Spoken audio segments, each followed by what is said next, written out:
Oui, moi j'ai vu la récompense dès que j'ai obtenu les résultats. Moi, pour moi, le prix d'excellence, le fait d'être la meilleure note de la Guadeloupe, c'est que du bonus pour moi. J'avais pas imaginé avoir la meilleure note de l'académie, donc moi, je profite de l'instant. Mais c'est vrai que je suis content, mais je sais que le bac et encore moins de tels résultats, je pense pas que ça soit possible par ses propres moyens. Il y a du travail de beaucoup de personnes, comme mes professeurs, ma famille, euh, tous ceux qui m'ont permis d'être là. Voilà. Moi, ma méthode, entre autres, c'est le mind mapping. C'est une méthode qui travaille vraiment, qui applique comment le cerveau fonctionne, pas comme la manière dont on apprend généralement en linéaire. Mais ma méthode, c'est de donner le meilleur de moi-même et voilà, de trouver quelque chose, même quand la matière n'est pas la matière que j'aime le plus, mais toujours trouver quelque chose qui m'intéresse en elle. Parce que quand on aime quelque chose, le reste suit tout seul. De quoi on est, leur dire que c'est possible et que s'ils donnent, le but c'est de ne pas avoir de regret, de donner tout ce qu'ils peuvent parce que quand ils ont la foi en eux, tout est possible. Je ne suis pas très fête, je suis très casanier. Voilà, j'ai profité de mes amis, voilà, la plage, profiter de mes vacances, puis de mes proches, mes amis, parce qu'on va tous un peu se séparer, donc voilà. Voilà. Ah ben oui, c'est une habitude, on va dire, mais pas seulement une habitude, c'est aussi un moment d'émotion, un moment, on va dire, de bonheur aussi, et surtout un moment où on fait connaissance. C'est une belle cohésion sociale qui se joue à ces instants, et cette année, ce fut un peu particulier, parce que la ville de Saint-Claude, on va dire, se paie le luxe d'avoir le meilleur bachelier de la Guadeloupe, de l'académie, sur ses terres, sur son territoire. Et je crois que ça fait plaisir, c'est aussi un moment de fierté pour nous. Et ça nous permet quand même d'éprouver quelques instants de joie après l'année difficile, les quelques mois difficiles que nous avons passés avec, disons, cette résonance de violence qu'il y a eu sur le territoire.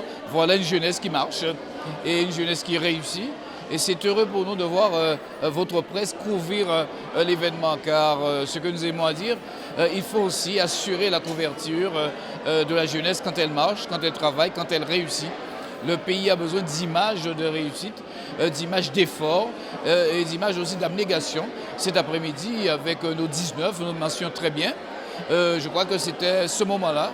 Et entendre les proviseurs annoncer des résultats des taux comme 97,40, 98 de taux de réussite, je crois que c'est magnifique. Et s'entendre dire aussi que l'Académie de la Guadeloupe se hisse, disons, au niveau des meilleurs de Nantes, de Montpellier, je crois que c'est à saluer. Et nous voulons réitérer, bien sûr, nos félicitations à l'ensemble de nos bacheliers. Et surtout, on a profité cet après-midi, parents et enseignants et communautés éducatives et aussi la population, dire à nos enfants que la route, elle est là, elle est balisée, à eux de rester sur la route du progrès, la route de l'effort, et c'est tout simplement la route de l'excellence. Et bravo à eux encore. Les parents mobilisés, il n'y a pas de secret. Les enfants qui réussissent sont des enfants qui ont leurs parents après. Ça, c'est... Et des enfants qui sont accompagnés par leurs parents, des enfants aussi qui ont un potentiel, qui développent, des méthodes de travail aussi qu'ils développent.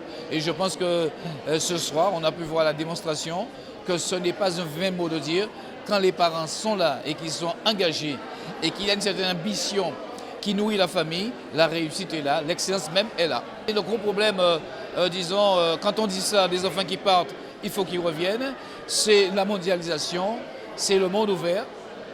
C'est aussi des enfants qui doivent croire en leur pays. C'est aussi un pays qui doit avoir un discours de réussite et pas toujours un discours de matraquage, comme quoi ça ne va pas, tout ce que l'autre aurait fait avant n'est pas bon. Notre pays est un bon pays, avec un potentiel, avec des compétences. Ces enfants ont bien compris qu'il faut qu'ils aillent se former, et aussi se former ici, car nous avons des universités, des écoles préparatoires, nous avons des IUT, nous avons ce qu'il faut aussi, nous avons une école de médecine, une école d'aviation. Il y a l'espace pour la formation. Il faut croire en son pays, et si on veut partir, il faut savoir aussi que le pays attend aussi des brillants intellectuels pour continuer à bâtir aux côtés des élus un pays moderne et un pays, on va dire, qui veut entrer dans la compétition des grands.